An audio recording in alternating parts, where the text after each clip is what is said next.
कर सकते हैं। जब भी किए मार खाते थे, मार खाने के बाद औरत क्या करेगी, चुप ही रहेगी ना। औरत को मारा जाएगा, पीटा जाएगा, दबा के रखा जाएगा तो कहाँ तक ऑब्जेक्शन उठाएगी।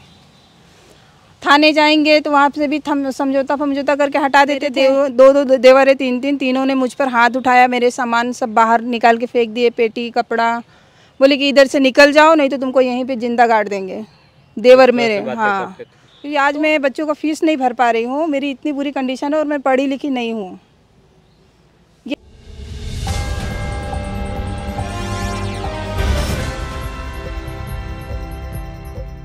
ज्योति और आलोक का प्रकरण सभी ने देखा, कैसे एक पति अपनी पत्नी को पढ़ाता लिखाता है और फिर जब वो पत्नी एसडीएम बन जाती है तो उसके बाद किसी और के साथ अफेयर में होती हैं और ये चर्चा पूरे देश में फैलती है।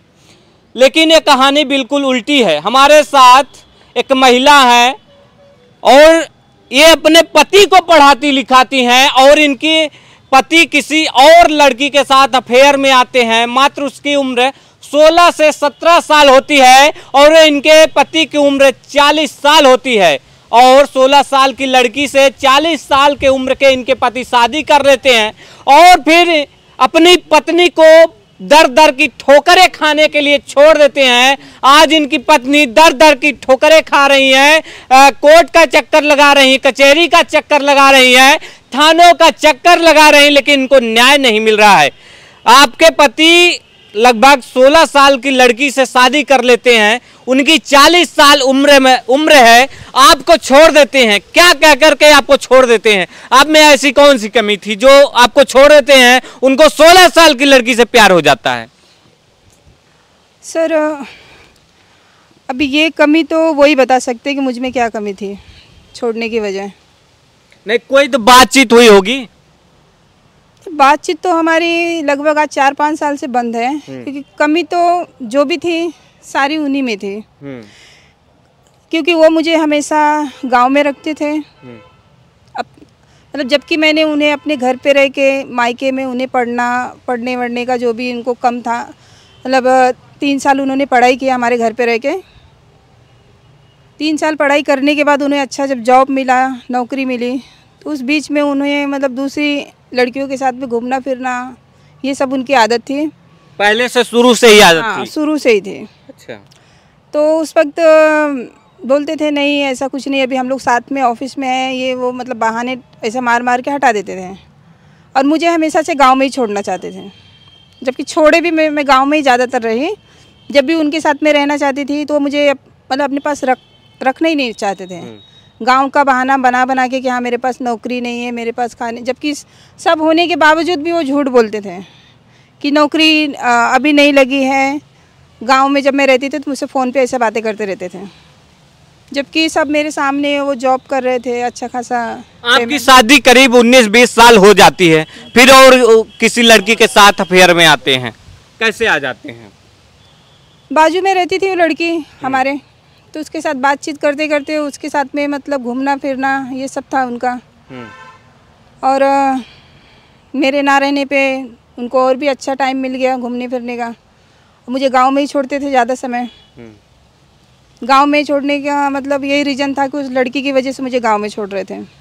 उस लड़की की वजह से? हाँ, क्योंकि मैं रहती थी तो उनको बोलती थी कि ये सब ऐसा मत करो, घूमो फिरो, क्यों उसके साथ भी घूम रहे हो, हम चलेंगे, हमारे साथ चलें, हम घूमने फिरने चलते हैं, हमारे बच्चे हैं 2, तो कभी भी हमें और हमारे बच्चों को नहीं लेके जाते थे घुमाने फिराने। बस समय जब रहता था तो बस कोई ना कोई बहाना मार के मुझे मायके भेज देते थे।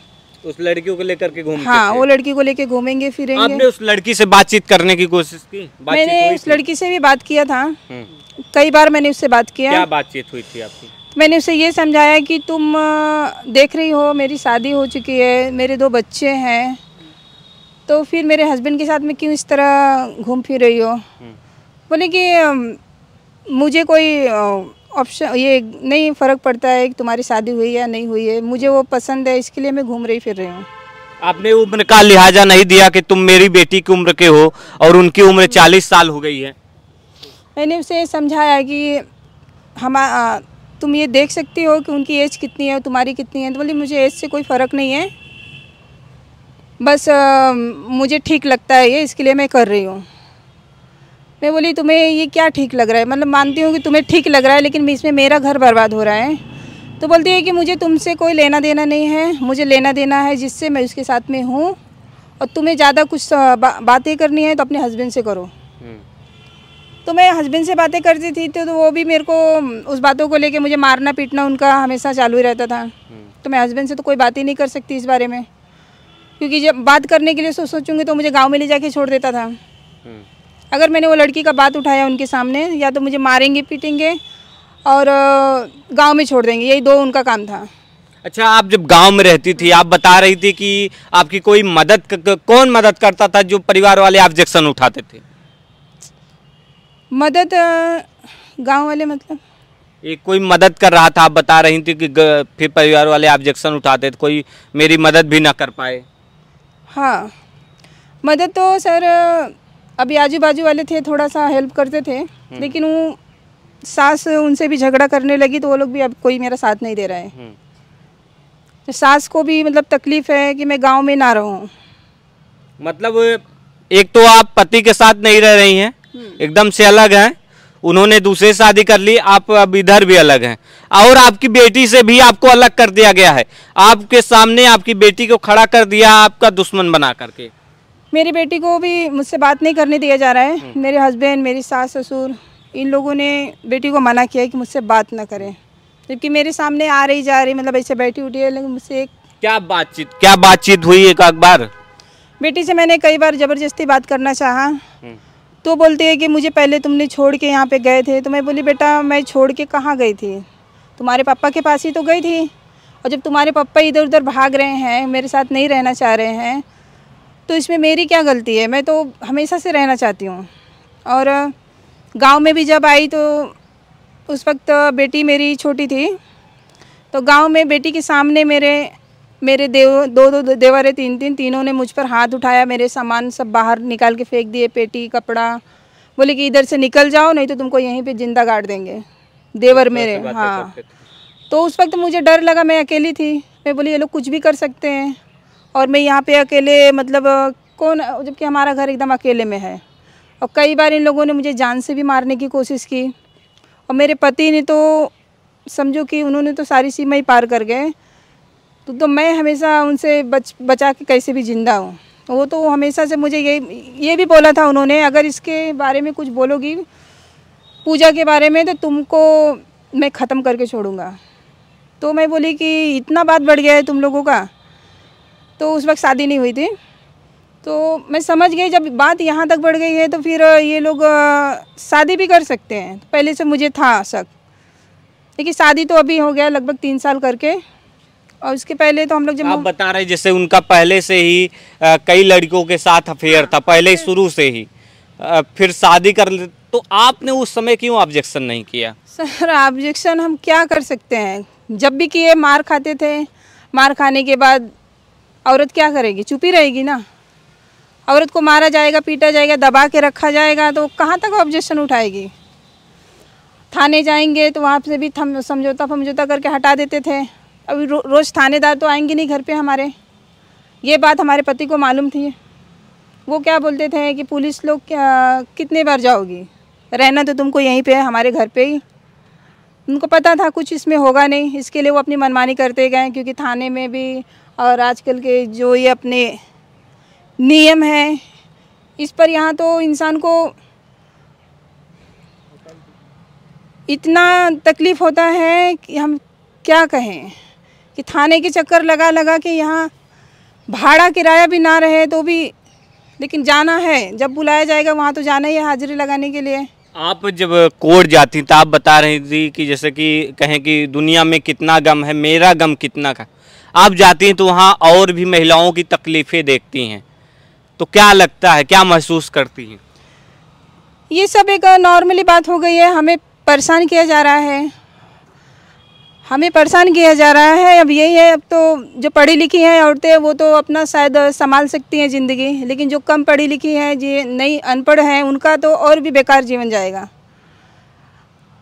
लेकिन अब हम यही बोलेंगे, अब के समय में हर औरतों को पढ़ना चाहिए, अपनी ज़िंदगी वो यहाँ तक हम ये कहेंगे कि वो किसी मर्द पे या शादी हो या ना शादी हो किसी पर निर्भर ना हो, अपने आप में एक हिम्मत और साहस जगा के रहें, पढ़े लिखें, यही कहेंगे हम। पढ़ाई लिखाई बहुत ज़रूरी है। मान दे अब तो अच्छी बात है कि पढ़ाई लिखाई हर बच्चे कर रहे हैं और इन्हें पढ़ाई लिखाई में भी इस तरह की जो घटनाएं हैं लगातार बढ़ती जा रही हैं, कहीं पति किसी को छोड़ दे रहा है, कहीं पत्नी किसी को छोड़ दे रहा है, इस तरह की जो घटनाएं हैं वो लगातार सामने आ रही। क्या कहना चाहेंगे सरकार से और न्यायालय से और प्रशासन से? सरकार से यही कहना चाहेंगे इस चीज़ पर ध्यान दें, क्योंकि जब आदमी और औरत का रिश्ता इस तरह चलेगा तो फिर हमारे देश में किसी भी रिश्ते का कोई नाम नहीं होगा, क्योंकि ये रिश्ता बहुत बुरी तरह से इसे बदनाम किया जा रहा है। शादी करने के बाद एक औरत को रखें 17-18 साल, उसको बच्चा पैदा करके छोड़ देना, ये सब बहुत गलत है। मैं बस यही चाहती हूँ कि इस पर ही कार्रवाई हो और ऐसे लोगों के लिए कड़ी से कड़ी सज़ा हो, चाहे वो औरत हो चाहे आदमी हो, दोनों के लिए बराबर की सज़ा हो, क्योंकि इसमें दोनों ही गलत हैं, दोनों ही गलत हैं, दोषी हैं। इन पे एक्शन लिया जाए और योगी सर से हम यही कहेंगे ऐसे लोगों को छोड़ा ना जाए, चाहे वो औरत हो चाहे आदमी हो, क्योंकि दोनों ही गलत हैं इसमें। क्योंकि उस वक्त मैंने उस लड़की को समझाया था तो उसने मुझे ये जवाब दिया कि मुझे तुम्हारी लाइफ से कोई मतलब नहीं है।